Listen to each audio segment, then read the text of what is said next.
రాజశేఖర రెడ్డి అన్న వాళ్ళ చెల్లెలు విమలమ్మకు ఆస్తి పంచిచ్చినాడమ్మా అని అడుగుతాను నేను. రాజశేఖర రెడ్డి అన్న ఒక చెల్లెలుంది విమలమ్మ, పంచిచ్చినాడా భాగం సగభాగం? లేదు. షర్మిలమ్మ భర్త అనిల్ ఉన్నాడు, మరి ఆమెకు చెల్లెలు ఎంతమంది ఉన్నారో నాకు తెలియదు. కానీ ఉంటే తన తండ్రి సంపాదించిన ఆస్తిని కానీ ఆ తర్వాత అనిల్ సంపాదించుకునే డబ్బులో నుంచి ఆస్తుల్లో నుంచి సగభాగం తన చెల్లెలకు పంచిచ్చినాడా అని అడుగుతానా నేను. అది వద్దు. చంద్రబాబు నాయుడికి 2 చెల్లెళ్ళు, రాజేశ్వరి, హైమావతి.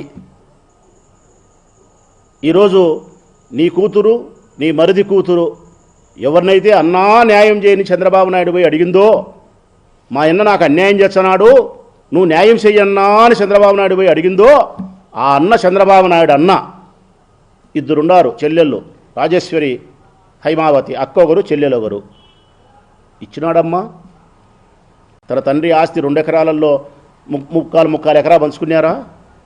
లేకుంటే ఇప్పుడు 930 కోట్ల అఫిడవిట్లో చూపించినాడు, 1,00,000 కోట్లు ఉందని చెప్పి మీడియా ముందు చెప్పినాడు. ఆయన 1,00,000 కోట్ల ఆస్తి ఉంది, నాకేముంది, అన్యాయం చేయనీకి అన్నాడు, అవినీతి చేయనీకి చంద్రబాబు నాయుడు. ఈ 1,00,000 కోట్లలో హైమావతి గారికి, రాజేశ్వరి గారికి సగభాగం ఆస్తులు పంచినాడా? లోకేష్ పంచినాడా? లోక విరుద్ధమైనటువంటి అభిప్రాయాలను తీసుకొచ్చి జగన్మోహన్ రెడ్డి గారి మీద రుద్ది ఆయన వ్యక్తిత్వాన్ని హననం, శత్రువులు చేసినారు. ఇప్పుడు ఇంట్లో వాళ్ళే వేస్తున్నారు.